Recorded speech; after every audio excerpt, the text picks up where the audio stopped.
Hello दोस्तों, कैसे हो? उम्मीद करता हूँ अच्छे होंगे। पिछला वीडियो में हम लोग हुमायूं और शेरशाह सूरी से सभी महत्वपूर्ण पॉइंट पर चर्चा किए थे।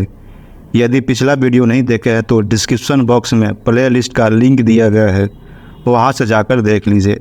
आज हम लोग अकबर से जुड़े सभी महत्वपूर्ण पॉइंट पर चर्चा करेंगे ताकि आने वाले एग्जाम में कोई भी प्रश्न न छूट पाए। चलिए शुरू करते हैं।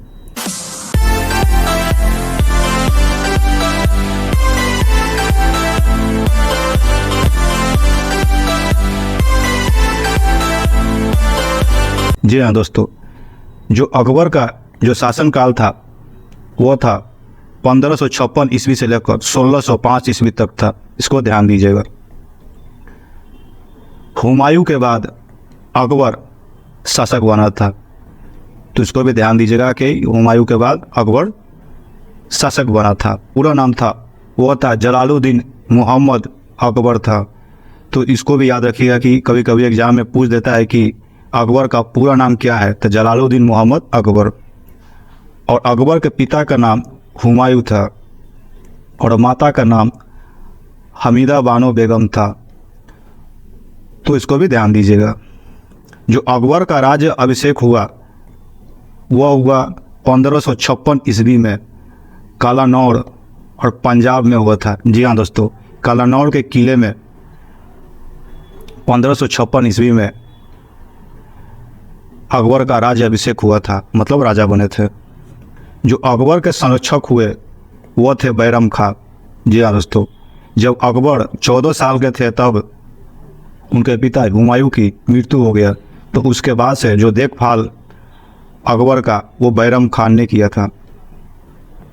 जो पानीपत का जो पहला युद्ध हुआ, पानीपत का जो दूसरा युद्ध हुआ वो 5 नवंबर 1556 ईस्वी में हुआ था। हेमू और अकबर के बीच में हुआ था। जी हाँ दोस्तों, पानीपत का दूसरा युद्ध हुआ था वो 5 नवंबर 1556 ईस्वी में। किसके किसके बीच में हुआ था? हेमू और अकबर के बीच में। यह भी पॉइंट ध्यान दीजिएगा। पानीपत का जो पहला युद्ध हुआ था वह हुआ था 1526 ईस्वी में, दूसरा युद्ध हुआ था 1556 ईस्वी में, और पानीपत का जो तीसरा युद्ध हुआ था वो 1761 ईस्वी में। जो पहला युद्ध हुआ था वो बाबर और इब्राहिम लोदी ने लड़ा था। जो दूसरा हुआ था वो था हेमू और अकबर के साथ हुआ था, और तीसरा जो पानीपत का युद्ध हुआ था वह मराठा और अहमद शाह अब्दाली के बीच में हुआ था। तो ये तीनों है पानीपत का युद्ध जो बहुत ही महत्वपूर्ण है, इसको याद रखिएगा। जो पानीपत का जो दूसरा युद्ध हुआ था वो बैरम खां के सहायता से ही अकबर ने इस युद्ध को जीता था, यह भी ध्यान दीजिएगा। और 1556 ईस्वी से लेकर 1560 तक बैरम खां वजीर के पद पर अकबर के दरबार में थे। जी हाँ दोस्तों, अकबर ने बैरम खां को 1556 से लेकर 1560 ईस्वी तक वजीर का पद दिया था, जो सबसे ऊंचा पद होता है। वजीर का मतलब होता है प्रधानमंत्री, इसको भी याद रखिएगा। चलिए अगला पॉइंट की तरफ। और 1560 ईस्वी में बैरम खां की हत्या मुबारक खान ने मक्का जाने के क्रम में कर दिया था। जी हाँ दोस्तों, जो 1560 ईस्वी में बैरम खां की हत्या मुबारक खान ने कर दिया था मक्का जाने के क्रम में, इसको भी ध्यान दीजिएगा। जब बैरम खां की मृत्यु हो गया तो अकबर ने बैरम खां की विधवा पत्नी सलीम बेगम से विवाह कर लिया था। जी हाँ दोस्तों, अकबर ने पहला विवाह बैरम खां की पत्नी सलीम बेगम से किया था, और सलीम बेगम ने अब्दुल रहीम पुत्र का जन्म दिया था, जिसको बाद में अकबर ने खाना के उपाधि दिया था। जी हाँ दोस्तों, अब्दुल रहीम को अकबर ने खाने खा के उपाधि दिया था। तो उम्मीद करता हूँ कि बैरम खां से जुड़े हुए इतना पॉइंट आपको क्लियर हो गया होगा। 1572 ईस्वी में अकबर ने गुजरात विजय किया। जी हाँ दोस्तों, 1572 ईस्वी में अकबर ने गुजरात विजय किया, और इसी समय अकबर ने पहली बार समुद्र का दर्शन किया था। इसको भी ध्यान दीजिएगा। कभी कभी एग्जाम में प्रश्न पूछ देता है कि अकबर ने पहली बार समुद्र कब देखा था, तो वो था 1572 में गुजरात अभियान के समय। जो अगला पॉइंट है कि इसी विजय के उपलक्ष्य में अकबर ने फतेहपुर सीकरी में बुलंद दरवाज़ा का निर्माण करवाया था। जी हाँ दोस्तों, गुजरात विजय के ही उपलक्ष्य में फतेहपुर सीकरी में बुलंद दरवाज़ा का निर्माण अकबर ने कराया था। और अकबर ने दूसरा शादी राजा भारमल, जी हाँ दोस्तों, जो अजमेर के राजा थे, उनकी पुत्री जोधाबाई, जिसका नाम हरक्का बाई था, अकबर ने दूसरा शादी किया था। जी हाँ दोस्तों, जोधाबाई से अकबर ने दूसरा शादी किया था। वह राजा भारमल के पुत्री थी। तो इसको भी याद रखिएगा कि अकबर और जोधाबाई का इस शादी का चर्चा बहुत ही मशहूर है।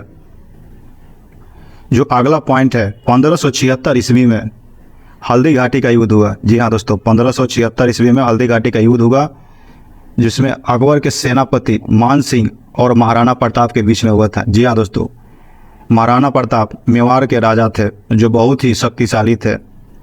हल्दी घाटी के युद्ध में अकबर ने महाराणा प्रताप को नहीं हरा पाया था। ये भी पॉइंट आपको क्लियर होना चाहिए। तो चलिए अगला पॉइंट की तरफ। तो अकबर से जुड़े हुए कुछ महत्वपूर्ण पॉइंट है, इस पर चर्चा कर लेते हैं। तो 1556 ईस्वी से लेकर 1560 ईस्वी तक बैरम खां अकबर के संरक्षक थे, तो इसको भी ध्यान दीजिएगा। और 1526 ईस्वी में युद्ध बंदियों को दास बनाना अकबर ने बंद कर दिया था। जी हाँ दोस्तों, युद्ध बंदियों को दास बनाना अकबर ने बंद कर दिया था। और 1563 ईस्वी में तीर्थ यात्रा पर कर समाप्त कर दिया था। जी हाँ दोस्तों, पहले तीर्थ यात्रा पर कर लगता था, वह अकबर ने 1563 ईस्वी में समाप्त कर दिया। तो अकबर ने 1564 ईस्वी में जजिया कर समाप्त कर दिया था। इसको भी याद रखिएगा, ये बहुत ही महत्वपूर्ण है। जजिया कर गैर मुस्लिम पर लगने वाला कर है, जिसको अकबर ने समाप्त कर दिया। और 1571 ईस्वी में अकबर ने फतेहपुर सीकरी की स्थापना किया था। जी हाँ दोस्तों, फतेहपुर सीकरी की स्थापना अकबर ने किया था, वहीं पर बुलंद दरवाज़ा बनाया था। और 1573 ईस्वी में अकबर ने मनसबदारी प्रथा को आरंभ किया था। जी हाँ दोस्तों, मनसबदारी प्रथा है का मतलब है जो उनके सैनिक होते थे उनको पद अथवा रैंक देने का प्रथा अकबर ने शुरू किया था। मनसबदारी का अर्थ होता है पद या रैंक देना, तो अपने सैनिकों को रैंक और पद देने का प्रथा अकबर ने शुरू किया था।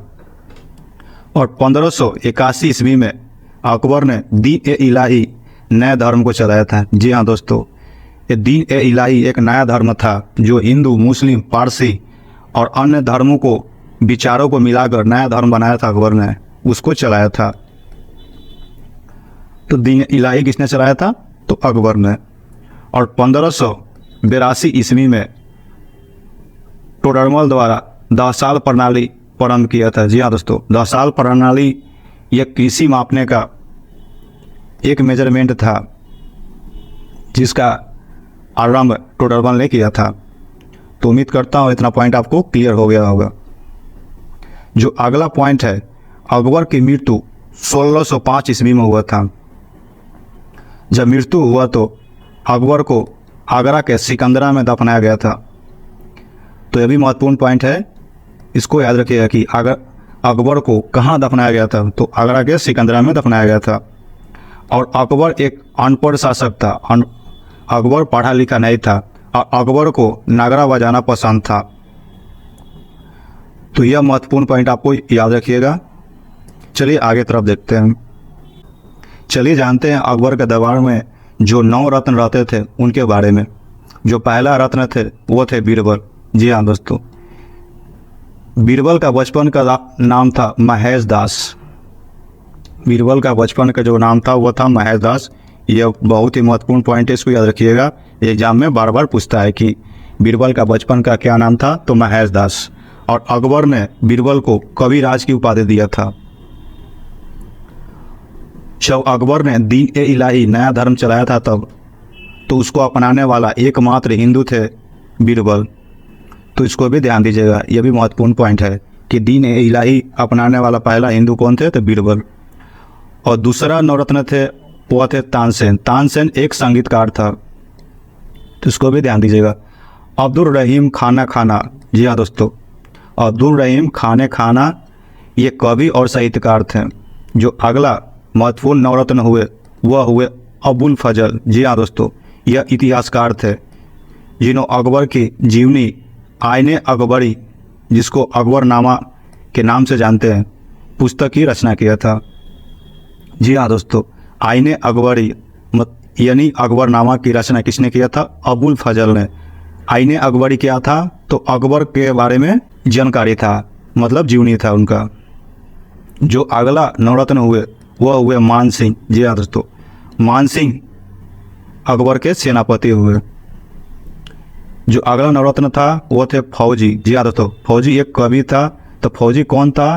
तो अबुल फजल का बड़ा भाई था। जी हाँ दोस्तों, जो अगला नवरत्न हुए वह हुए टोडरमल। जी हाँ दोस्तों, जो अगला नवरत्न हुए वह हुए टोडरमल, जिन्होंने भूमि सुधार के लिए 10 साल बंदोबस्त की आरंभ किया था अकबर के समय। यह भूमि नापने का स्केल है, 10 साल बंदोबस्त। जो अगला नवरत्न थे वो थे मुल्ला दो प्याजा। जी हाँ दोस्तों, यह वाक्य को तरह तरह से पढ़ने का कला था मुल्ला दो प्याजा में। मुल्ला दो प्याजा इनका नाम इसलिए पड़ गया कि जब भी खाना खाते थे तो खाने के साथ 2 प्याज खाते थे, इसलिए इनका नाम मुल्ला दो प्याजा हो गया था। जो अगला नवरत्न हुए वह हुए वकील हुमायूं। जी हाँ दोस्तों, वकील हुमायूं अकबर के दरबार में रसोइया थे। जी हाँ दोस्तों, तो उम्मीद करता हूँ अकबर से जुड़े हुए सभी महत्वपूर्ण पॉइंट आपको क्लियर हो गया होगा। अगर वीडियो में कोई डाउट है तो वीडियो को दोबारा देखिए और इससे संबंधित सभी महत्वपूर्ण पॉइंट को हल करने की कोशिश कीजिए, ताकि आने वाला एग्जाम में कोई भी प्रश्न न छूट पाए। तो चलिए आज का अभ्यास सेशन की ओर। जो आज का पहला सवाल है कि अकबर का मकबरा कहाँ पर स्थित है। जी हाँ दोस्तों, ये वही महत्वपूर्ण पॉइंट है, इसको ध्यान दीजिएगा। अकबर का मकबरा कहाँ है? तो आगरा के सिकंदरा में है, या दिल्ली में है, या काबुल में है, या सासाराम बिहार में है। तो इसका जवाब आप कमेंट बॉक्स में जरूर दीजिएगा। जो अगला सवाल है, दीन ए इलाही नया धर्म किसने चलाया था? जो पहला ऑप्शन है वह है बीरबल, दूसरा है अकबर, तीसरा है हुमायूं, चौथा है शाहजहां। तो उम्मीद करता हूँ ये दोनों क्वेश्चन का जवाब आप कमेंट बॉक्स में जरूर दीजिएगा। आज का वीडियो अच्छा लगा है तो वीडियो को लाइक कर दीजिएगा, दोस्तों के साथ शेयर कर दीजिएगा। चैनल पर पहली बार आए हैं तो चैनल को सब्सक्राइब कर दीजिएगा, ताकि आने वाला एक भी वीडियो आपसे मिस ना हो। चलिए मिलते हैं अगले वीडियो में, तब तक के लिए धन्यवाद।